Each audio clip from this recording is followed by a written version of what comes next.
Boa noite, sejam todos bem-vindos à Redenção Igreja. Privilégio estar com vocês.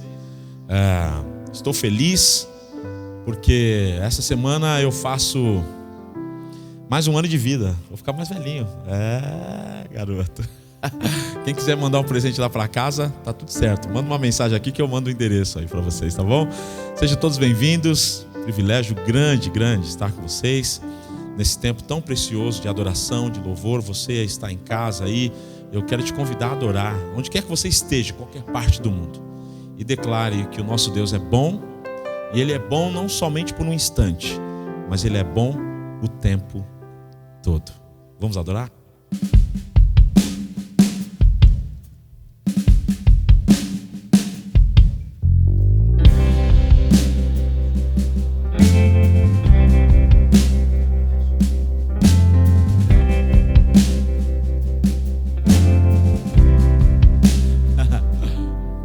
Rei do meu coração, seja o monte que percorro, a fonte que eu bebo, és minha canção. Rei do meu coração, seja o meu esconderijo, refúgio que preciso, és minha canção. Tu és bom,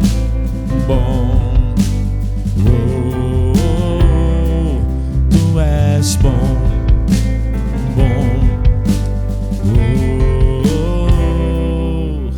Rei do meu coração, seja o vento em minhas velas, a âncora do mar, és minha canção. Rei do meu coração, seja o fogo em minhas veias, o eco dos meus dias, és minha canção. Rei do meu coração, Rei do meu coração, seja o vento em minhas velas, a âncora do mar, és minha canção. Rei do meu coração, seja o fogo em minhas veias, o eco dos meus dias, és minha canção. Tu és bom, tu és bom, tu és bom,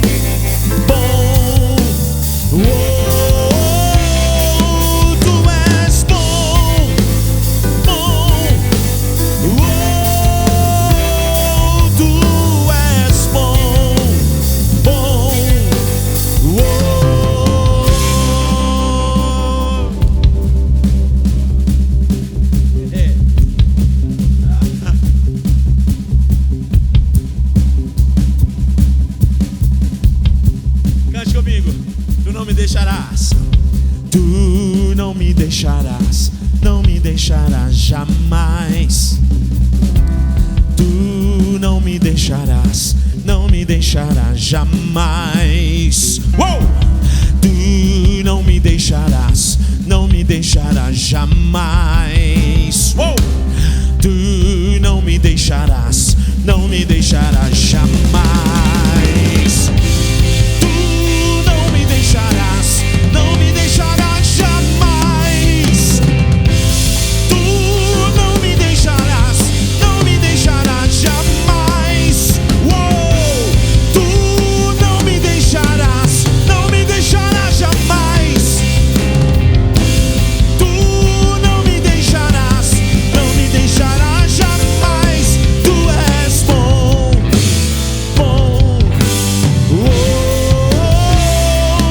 tu és bom, tu és bom,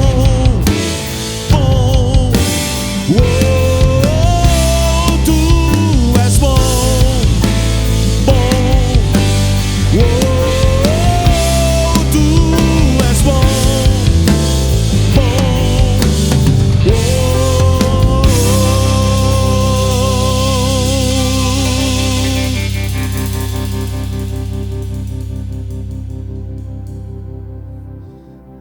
como o nosso Deus é bom. Se eu fosse você, eu cantaria isso sempre. Não deixaria de cantar. Às vezes a gente fica falando: Deus, olha, está acontecendo isso com a minha vida. A gente vive reclamando e a gente não é capaz de agradecer, de louvar e de enxergar os feitos de Deus, as coisas que Deus está fazendo na nossa vida. Então, Tu és bom, cante, bom. Vamos todos cantar? Tu és bom, canta aí, bom. Tu és bom, bom. Tu és bom, bom, bom, bom, bom. Tu és bom, bom. Tu és bom, bom. Tu és bom, bom.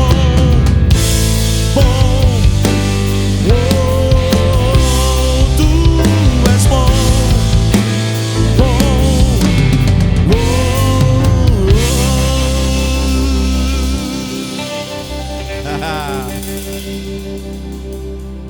Te adoramos, Senhor, te adoramos, Senhor, te adoramos, Senhor. Teu nome é lindo, é por isso que a gente vai te adorar, Senhor. Independentemente das circunstâncias, nós te adoraremos, Senhor. No início eras a palavra, com Deus o Altíssimo.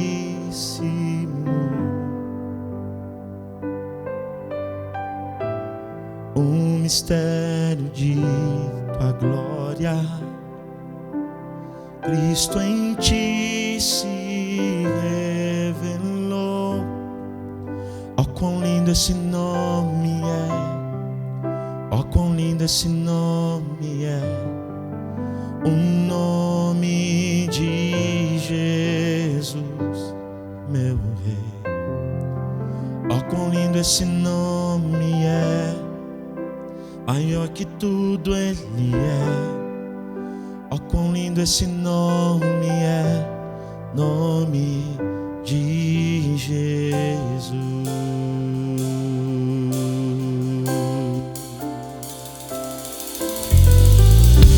Deixou o céu para buscar-nos, veio para nos resgatar.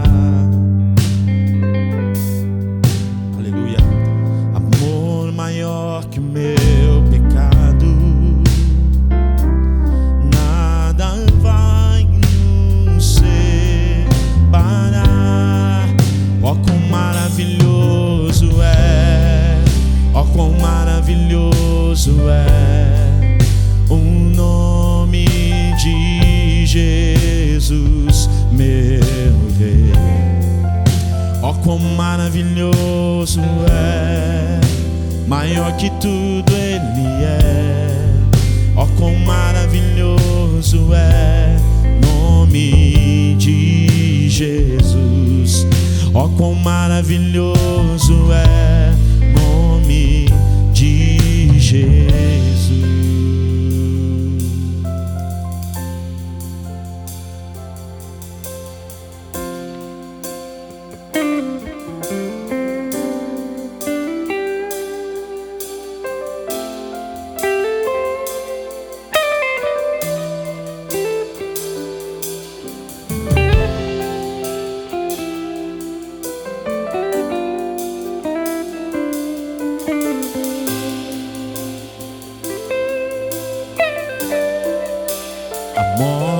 Venceste, o véu tu rompeste, tumba vazia agora está.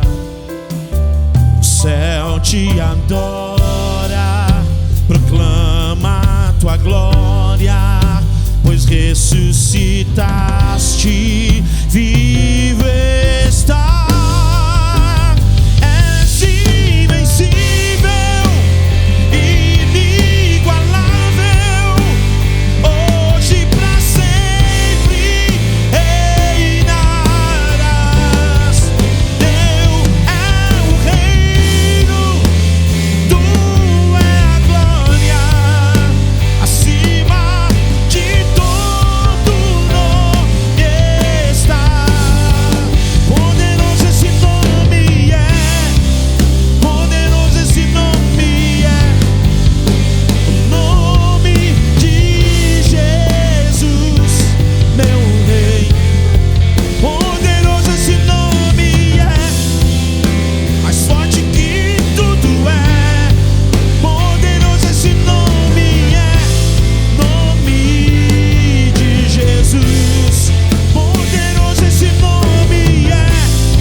tempo precioso, mas também tem sido um tempo de muita angústia para muita gente. Muita gente está vivendo como um escravo, está andando pelas ruas, mas escravo aqui dentro. Jesus quer te libertar dessa prisão.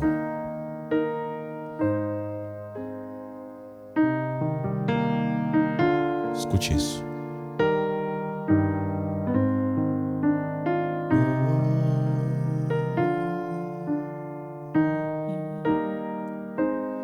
Como a melodia, ele me encontrou, me cercou com uma canção que me libertou dos meus inimigos, dos meus medos, me salvou. Eu não sou mais escravo do medo, eu sou filho de Deus. Eu não sou mais escravo do medo, sou filho de Deus.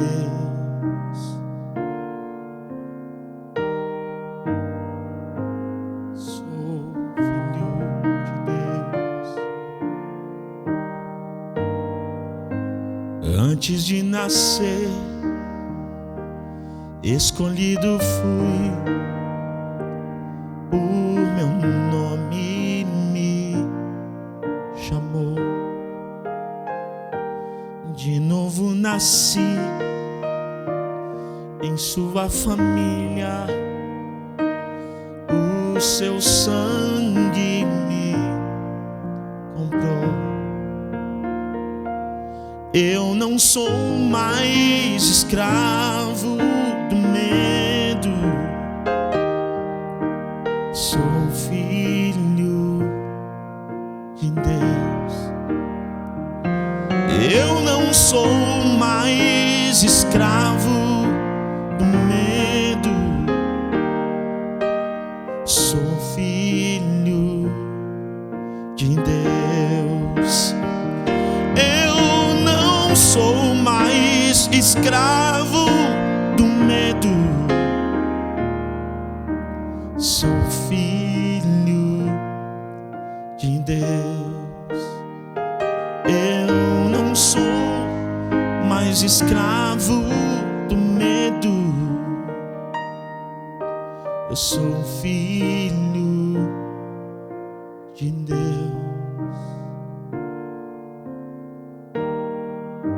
Você é filho amado. Ele te liberta de todo mal.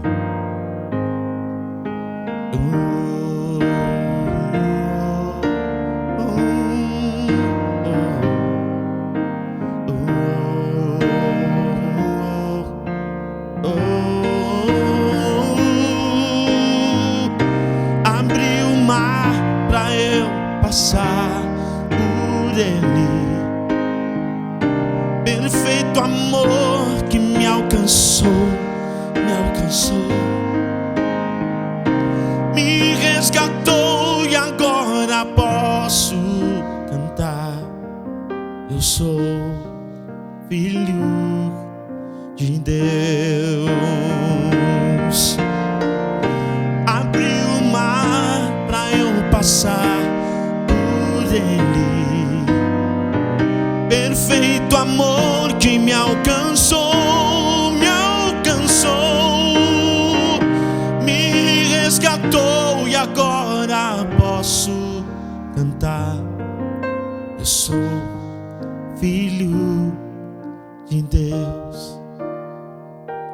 Você é um filho de Deus.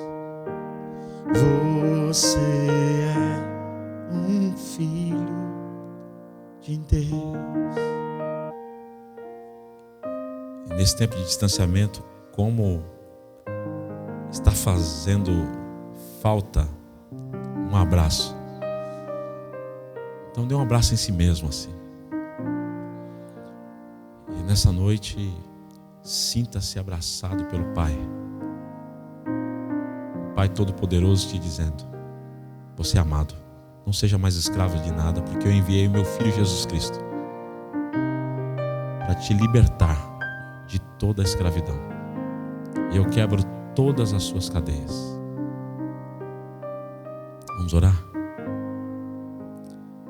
Pai, nessa noite eu oro para que cada filho, cada filha, eu sei que tem muita gente nos assistindo agora, e talvez existam pessoas que estejam se sentindo presas, amarguradas no seu interior, aprisionadas no seu interior. Eu oro para que haja paz, e que a alma dessa pessoa seja uma alma livre, porque o Senhor é aquele que nos liberta, que quebra todas as cadeias. Nós não somos mais escravos, nós somos filhos amados do Senhor. E eu oro para que cada filho agora se sinta abraçado, se sinta acolhido pelo Teu amor, por Tua bondade, por Tua graça, por Tua misericórdia. Eu oro assim, Pai, em nome de Jesus. Amém. Eu sou filho de Deus. Você é um filho de Deus. Nós somos filhos de Deus.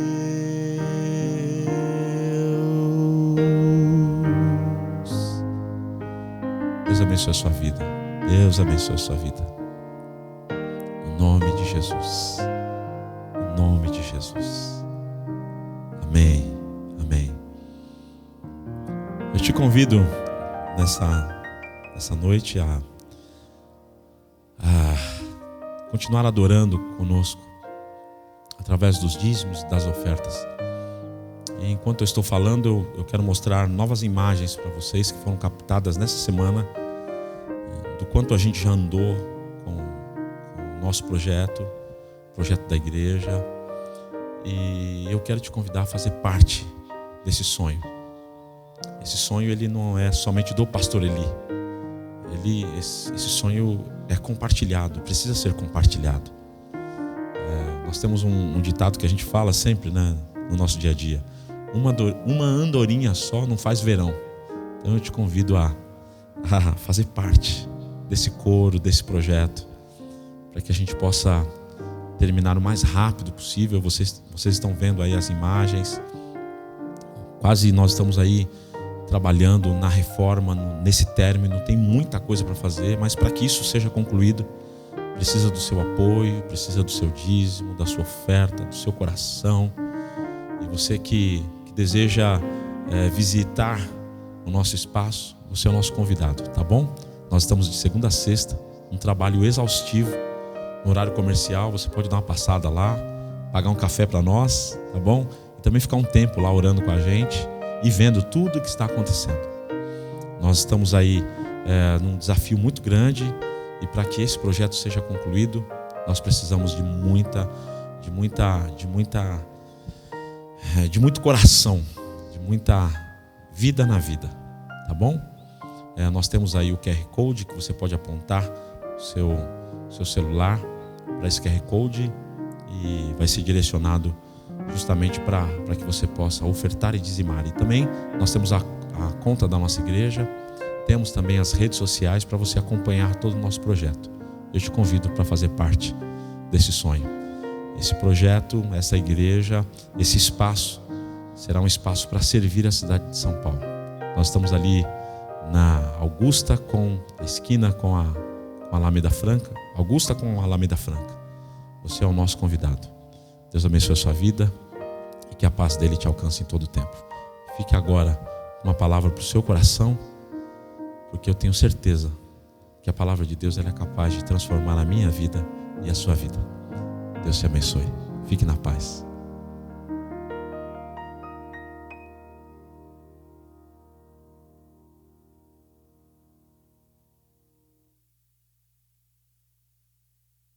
Quero acolher você que está aqui na Redenção, no canal da Redenção, para a gente falar um pouquinho da redenção que está em Jesus. E eu quero te acolher muito e me alegrar porque você está aqui com a gente e dizer que a gente tem desafios. O ano está chegando ao fim e eu não acredito que os desafios que nós vamos enfrentar são só desafios sanitários, de saúde, ou econômicos. Nós temos um desafio para a nossa alma, para a nossa vida como um todo. Nós temos um desafio também para a Igreja de Jesus. E quando a gente fala da Igreja de Jesus, a gente não está falando só da Redenção Igreja, mas para a Igreja de Jesus nesses dias. E o desafio que a Igreja de Jesus tem não é muito diferente do desafio que ela enfrentou durante toda a sua história. É um desafio muito grande, mas um desafio coberto pela graça. E eu queria te convidar exatamente nesse momento para você se aproximar do que a gente está falando e se aproximar desse texto maravilhoso da Igreja de Jesus em Atos dos Apóstolos. Diz assim, Atos 11, como você pode acompanhar aí dos versos de número 19 a 26. Então, os que foram dispersos por causa da tribulação que sobreveio a Estevão se espalharam até a Fenícia, Chipre e Antioquia, não anunciando a ninguém a palavra, senão somente aos judeus. Alguns deles, porém, que eram de Chipre, de Cirene e que foram de Antioquia, falavam também aos gregos, anunciando-lhes o evangelho do Senhor Jesus, e a mão do Senhor estava com eles. E muitos, crendo, se converteram ao Senhor. A notícia a respeito deles chegou aos ouvidos da igreja que estava em Jerusalém, e enviaram Barnabé até Antioquia. Tendo ele chegado e vendo a graça de Deus, alegrou-se e exortava a todos que com firmeza de coração permanecessem no Senhor, porque era homem bom, cheio do Espírito Santo e de fé, e muita gente se uniu ao Senhor.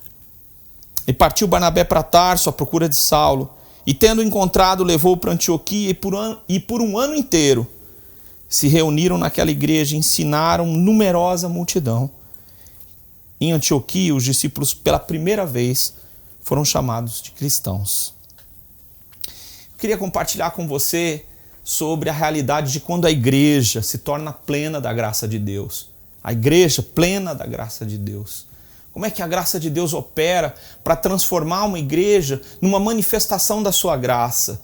Isso aconteceu na igreja de Antioquia, uma igreja de origem grega, uma igreja que então iria passar por uma série de circunstâncias, mas que se tornaria a igreja mãe de dezenas de igrejas na Ásia Menor, em toda a região da Europa e por grande parte do mundo. A igreja de Antioquia seria uma influência muito grande. Quando a igreja se torna plena da graça de Deus, em primeiro lugar, ela começa a construir pontes de graça. E eu queria dizer para você que os desafios que a igreja primitiva, a igreja dos primeiros dias enfrentou eram muito grandes. Primeiro porque os judeus eles haviam resistido a qualquer tipo de ação estrangeira contra eles. Eles haviam lutado para não se secularizarem, ou seja, para não se misturarem com as nações ao seu redor. Eles haviam compreendido a lei e o Velho Testamento não com a amplitude que ela dizia de que a nação de Israel deveria compartilhar a presença de Deus e o amor de Deus para muitas nações. Mas como a influência das nações era muito poderosa sobre os judeus e eles foram se secularizando, eles foram adorando outros deuses e abandonando sua fé, a maneira de compreender como é que eles deviam viver foi um isolacionismo. Vamos nos isolar do resto do mundo e vamos então partir para ter uma religião sadia.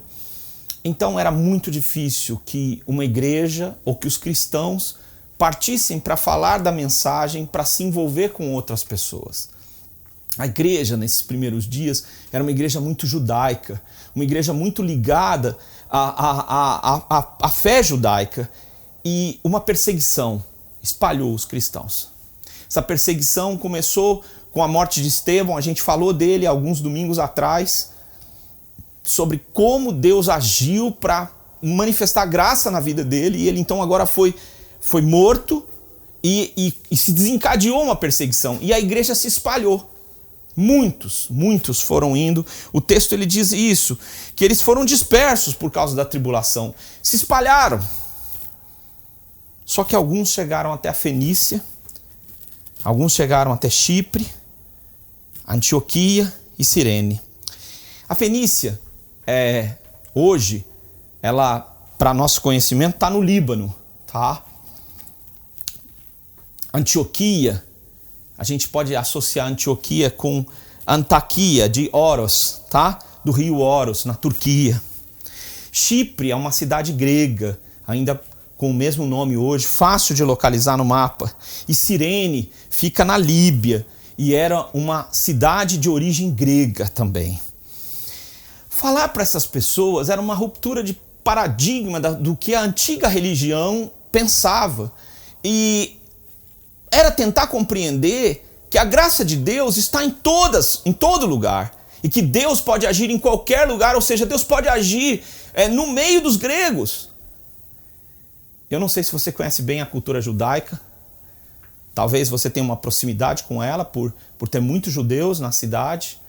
Mas você não imagina como era a cultura judaica há 2000 anos atrás. Mas talvez você não conheça a cultura grega, ou talvez conheça só pela culinária. Mas a cultura grega era muito distinta e díspare da cultura judaica. Era muito diferente. Costumo brincar que enquanto o judeu tinha uma roupa que precisava chegar até abaixo do seu tornozelo, os gregos tinham uma roupa que lembram os surfistas, ou seja, que estavam ali perto do seu joelho. Aquilo era um choque.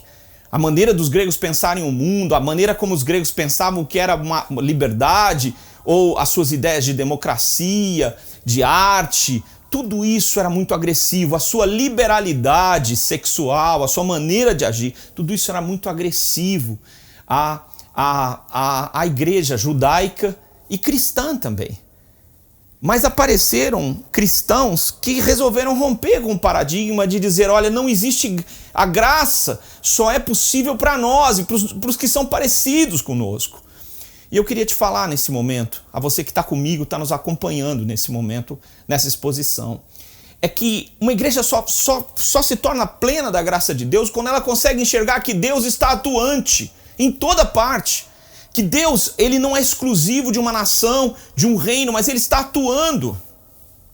Nós estamos vivendo dias em que a vacinação começa a dividir o mundo entre aqueles que têm recursos e aqueles que não têm, entre aqueles que se prepararam para a pandemia ou estão mais preparados para a pandemia e têm recursos para tanto, e aqueles que não se prepararam, entre aqueles que acreditam que esta é uma pandemia e aqueles que não acreditam que ela seja uma pandemia que precisa de tantos cuidados. Mas a gente percebe uma separação entre as pessoas. E as pessoas, elas, num tema simples e ao mesmo tempo tão mortal quanto essa pandemia do Covid-19, tem dividido as pessoas.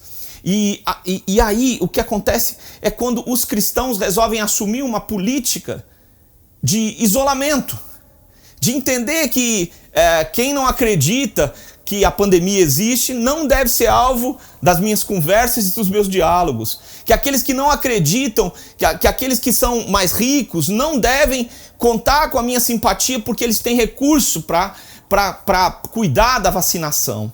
Conforme o mundo vai avançando e a vacinação precisa acontecer em massa, isso é um fato, os que negam, os que são favoráveis, os que minimizam, os outros que acham que maximizam, mas um assunto é discutido mundialmente, a vacinação.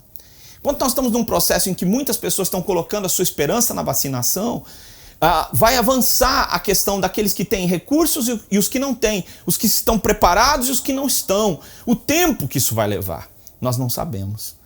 Mas havia um abismo para que a fé cristã invadisse ou se espalhasse para todas essas regiões. A roupa deles era um abismo. A sua cultura original era um abismo para muitos deles.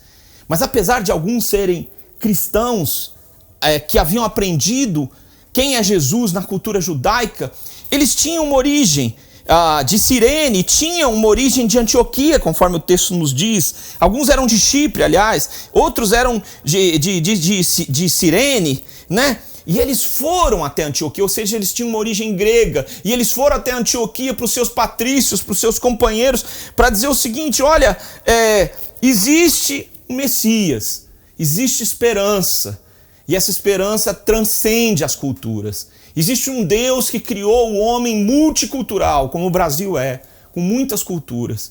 E a graça de Deus está presente em cada uma das culturas, apesar de suas diferenças.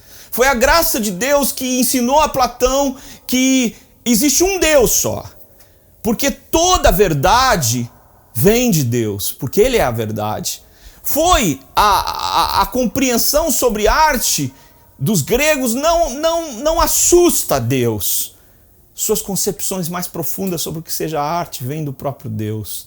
Os cristãos começaram a interagir com essa cultura grega e com o que havia de mais especial e começaram a proclamar o evangelho através da cultura.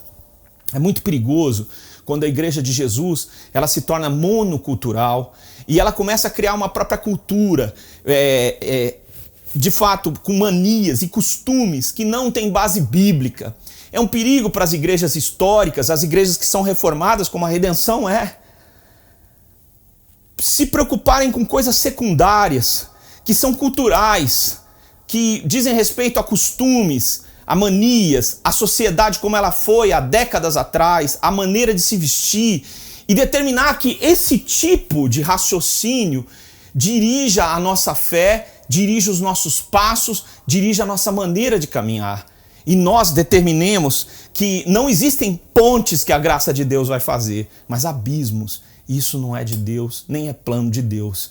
As igrejas que não se prepararem e que não entenderem que elas têm uma missão divina, que é proclamar as boas novas. As igrejas que não fizerem isso vão se tornar igrejas que não têm relevância e que vão deixar de existir, porque nós somos o sal desse mundo. Essa é a mensagem de Jesus. Vocês foram feitos para influenciar esse mundo, para ser uma igreja cheia da graça de Deus.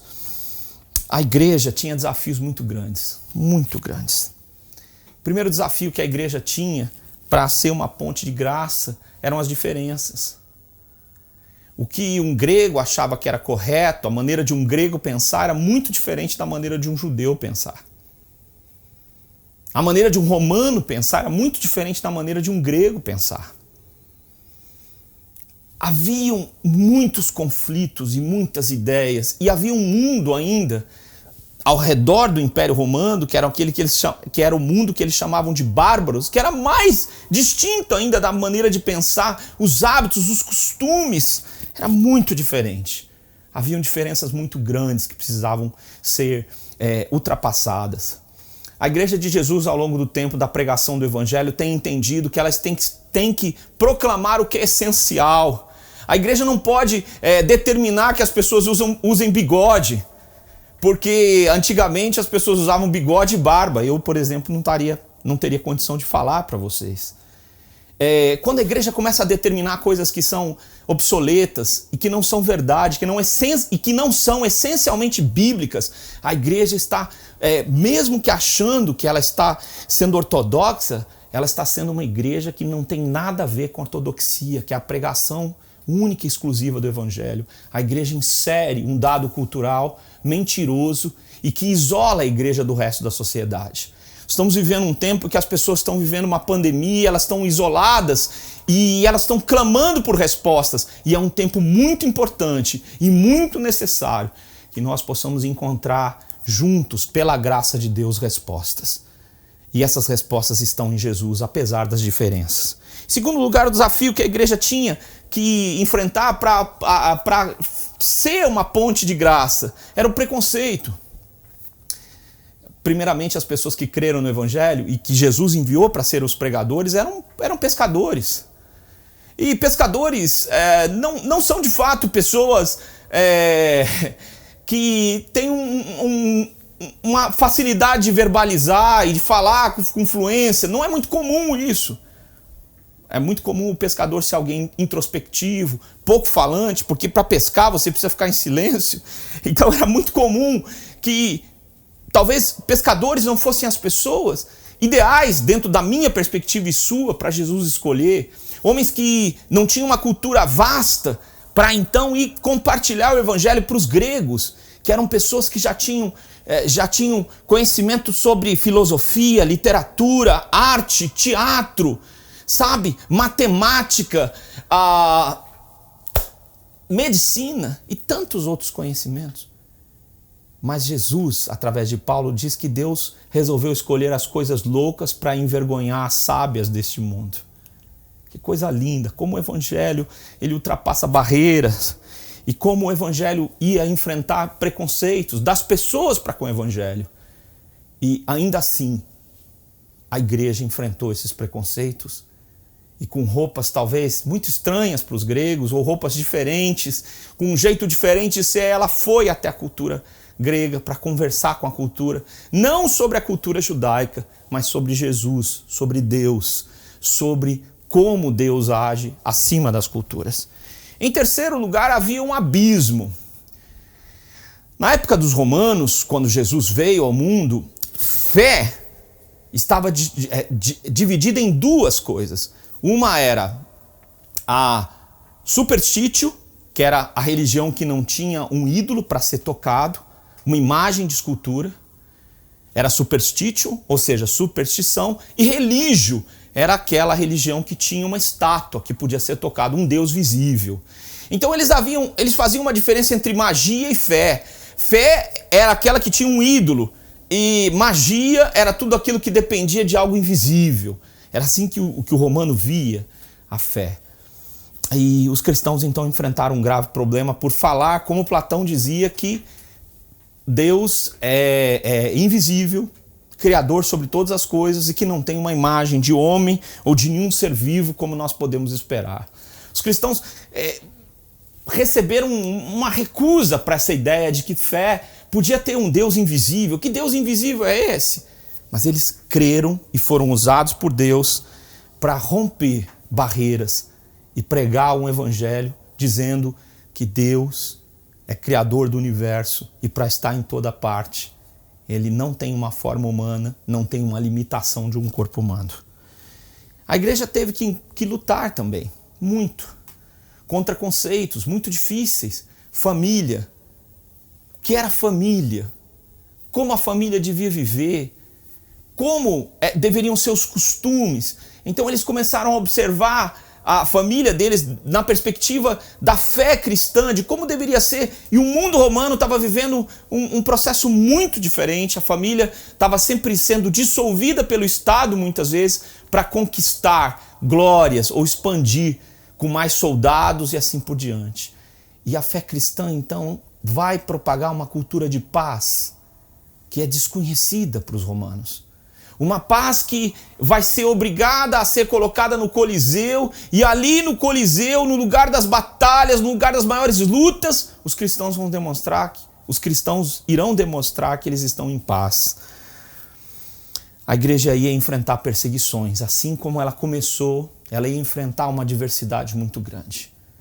E eu queria dizer que a igreja não estava em guerra contra as pessoas porque elas eram contrárias à fé cristã ou a seguir a Deus. Não, eles entenderam que a missão deles era enfrentar esse obstáculo e vencer.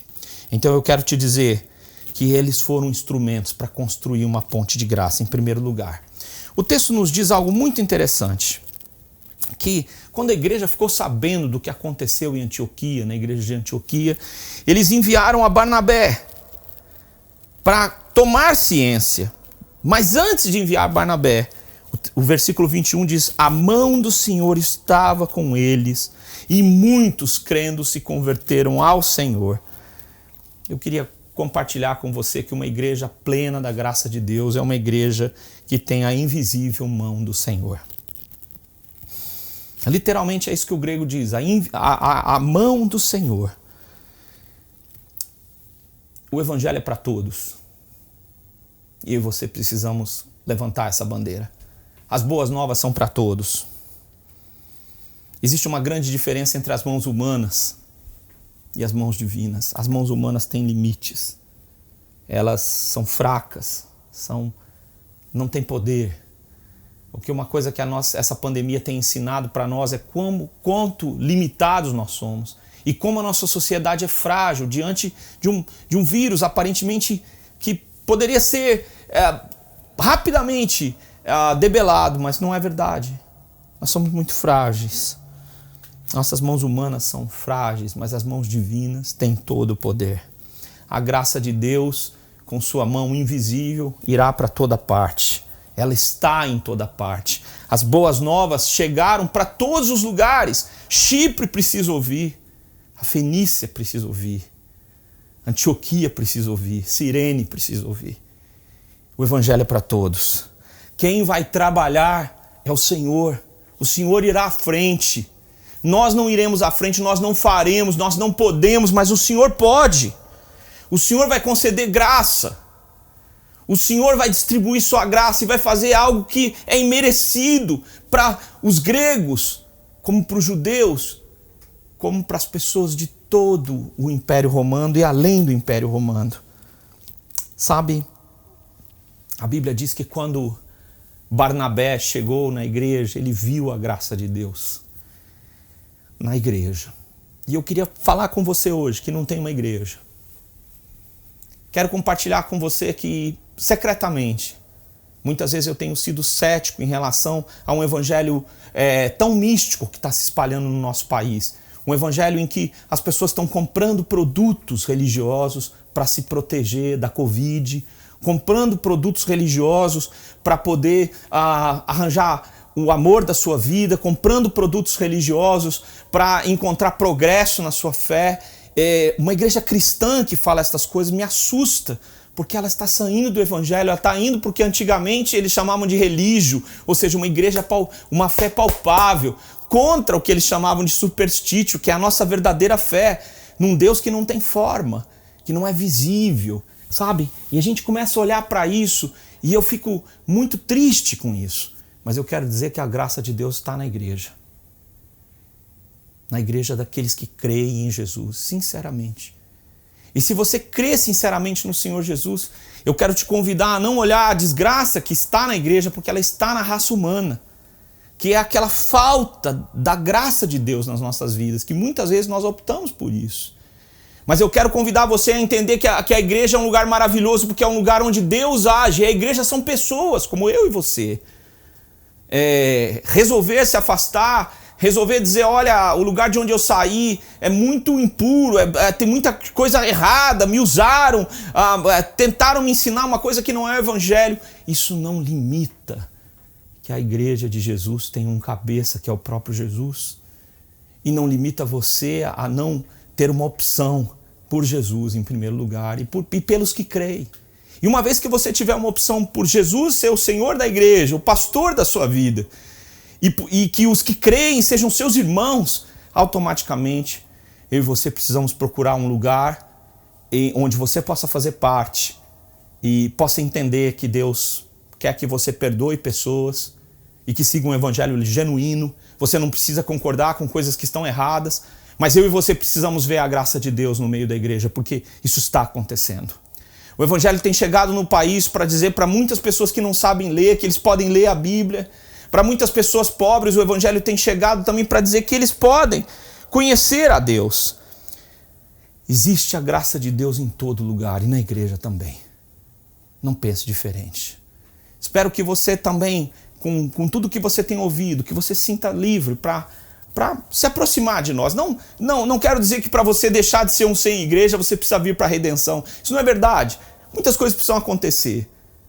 Mas se o evangelho que nós estamos falando é o seu evangelho, então creia que a redenção pode ser uma igreja para você, mas creia que existem igrejas daqueles que creem que você pode fazer parte. Sabe, quando Barnabé viu isso, ele diz o seguinte, olha, perseverem, continuem firmes, não abandonem essa firmeza e aprendam a se alegrar, como eu estou alegre de ver que Deus está agindo. São duas coisas que nós precisamos entender, que Deus está sobre esse universo, em toda parte. e Deus também está na igreja. E eu convido a você a abrir seu coração, encontrar perdão e novos caminhos. Se você estava seguindo algo que você entende que viola as Escrituras e o que você compreende sobre Deus, procure entender que a mão invisível de Deus está agindo na sua vida e na vida de todos os que creem. Em terceiro lugar, o último verso do que nós lemos, que é o verso de número 26, diz que em Antioquia, pela primeira vez, aqueles que creram, os discípulos, seguidores de Jesus, foram chamados de cristãos. A palavra cristianos, que está sendo usado aqui no grego, ela significa os seguidores do Cristo, né? Ou seguidores do Messias, é isso que significa. Como é que a igreja recebeu esse apelido em Antioquia? O mundo antigo era muito difícil, porque ele tinha muitos órfãos e muitas viúvas por causa das guerras. E eu quero te lembrar que o Império Romano estava em guerra constantemente, e que as pessoas morriam com muita facilidade, os homens, às vezes para se defender de algo injusto, de um próprio compatriota seu. Não precisava nem ser de um estrangeiro. A vida valia muito pouco. Então havia muitos órfãos, muitas viúvas e muita injustiça também. E a igreja não enfatizou a desgraça. A igreja enfatizou que o favor imerecido de Deus está sendo pregado para todas as criaturas e todos podem aceitar. Todos são convidados a aceitá-lo. Quando a igreja foi perseguida e quando ela foi esbofeteada, ao invés dela socar os seus oponentes, ela manifestou graça. Ela não entrou em desespero, ela viu a mão invisível do Senhor sobre a vida dela. E ela agiu. A cidade vivia a desgraça, mas a igreja agiu. Eu queria ler para vocês uma fala de Tertuliano, do 2º século, falando sobre como a igreja se portava com as suas ofertas e contribuições. Agora há pouco Paulo falou com vocês sobre contribuir. E nós estamos com um pé no lugar mais pobre da cidade de São Paulo, na periferia, sim. Estamos com esse pé lá e entendemos que essa é a nossa missão, servir de ponte para que as pessoas possam encontrar respostas e minimizar seus sofrimentos e ter uma vida onde educação e saúde façam parte da vida deles. Eu entendo que esse é o papel da igreja e é o papel dos que creem em Jesus. Essas doações que são e foram feitas são provas do temor a Deus. Elas não foram tomadas à força dos fiéis, gastas em festas, em tavernas, estalagens, mas para dar suporte, para enterrar as pessoas pobres, para suprir os desejos dos meninos e das meninas, destituídas de seus parentes, para os velhos confinados em suas casas, assim como aqueles que passaram por flagelos, os mineiros, os que foram exilados em ilhas, aprisionados sem razão alguma, exceto por sua fidelidade à causa do Senhor da igreja, por terem se tornado guardadores da sua confissão. A igreja dos primeiros dias entendeu que agir no meio de uma sociedade agonizante, criar hospitais, socorrer os doentes, pegar as crianças que eram jogadas na rua por prostitutas e pessoas que não queriam, enjeitavam seus filhos. A igreja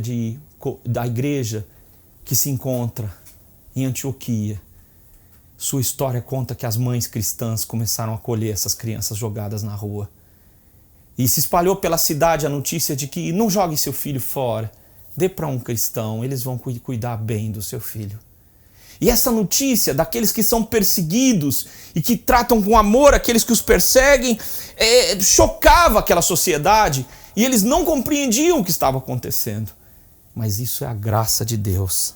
A graça de Deus que está indicando na cidade de Antioquia e deve indicar agora, quando o ano de 2021 vier sobre o nosso mundo inteiro. O Messias está na cidade. Cristiano significa Cristo. Christos é a palavra Messias em grego. Cristo está na cidade, o Messias chegou. E o que isso quer dizer? Quer dizer que a graça é suficiente. Que não existem pessoas que não vão ser alcançadas.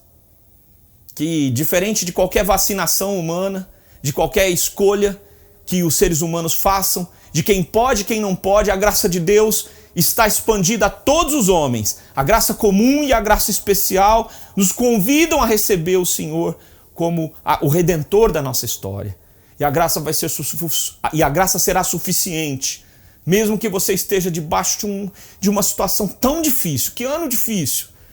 As pessoas passaram dificuldades para sobreviver, para pagar suas contas, muitos ficaram doentes, seus parentes ficaram doentes, a angústia se transformou em ansiedade para muitas pessoas que estão doentes, porque não sabem o que vão fazer das suas vidas. A graça é suficiente. Em segundo lugar, a graça é para todos. E quando eu uso essa expressão, eu quero dizer que Deus é gracioso para com todas as pessoas. Ele manda sol sobre maus e bons. Eu e você não escolhemos quem são as pessoas que a graça vai alcançar. Pelo contrário, a graça de Deus alcançará a todos que ela quiser, porque é uma decisão divina e humana. Divina porque Deus é que redime, humana porque o convite é para todos. Eu e você somos convidados a receber esta graça, porque Deus assim nos está convidando. Em terceiro lugar, a graça, ela mudará a nossa vida completamente. Gente sem graça, gente tomada por uma vida de destruição, vai ser completamente transformado por essa graça. Foi isso que aconteceu em Antioquia. A graça de Deus entrou na cidade, nas mazelas da cidade, nas histórias destruídas da cidade e proclamou que Deus é bom, porque a graça é a manifestação da bondade de Deus. Se espalhou na cidade que existe um Deus bom, que não existe um Deus maligno que quer destruir as pessoas, mas quer salvá-las. E que enviou um Messias para proclamar essa verdade, que está no meio das pessoas. A graça devolve a dignidade.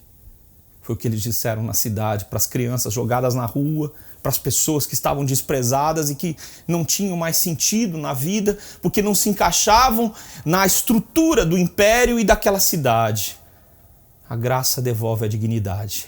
Chamaram um pastor para aquela cidade, chamado Paulo, que havia perseguido a igreja, havia matado cristãos, e depois que ele se converteu, Antioquia foi o lugar que o acolheu para pregar. Todos fugiam dele. Quem quer um pastor que mata cristãos? Quem quer um homem violento, que tem um ímpeto violento e muito duro? Antes de se converter, quem quer uma pessoa dessa para ser seu líder? A igreja de Antioquia queria. Ao mesmo tempo que tinha um homem cheio de fé e do Espírito Santo para compreender que a graça de Deus devolve a dignidade. O que eu e você temos pela frente, num mundo que está se apresentando, que mexeu com como o trabalho vai se dar, como a família, a estrutura familiar deve acontecer, como as crianças devem estudar e como nós devemos lidar com os nossos relacionamentos interpessoais. Esse ano nos colocou de frente para essas realidades, mas também nos colocou de frente para os abismos que existem entre os países e dentro de um mesmo país, os abismos que existem.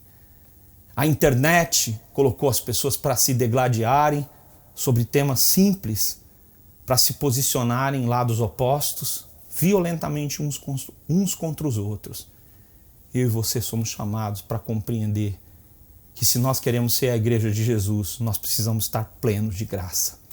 E a minha oração, nesse momento em que nós compartilhamos essa exposição, é para que a graça de Deus seja sobre a sua vida.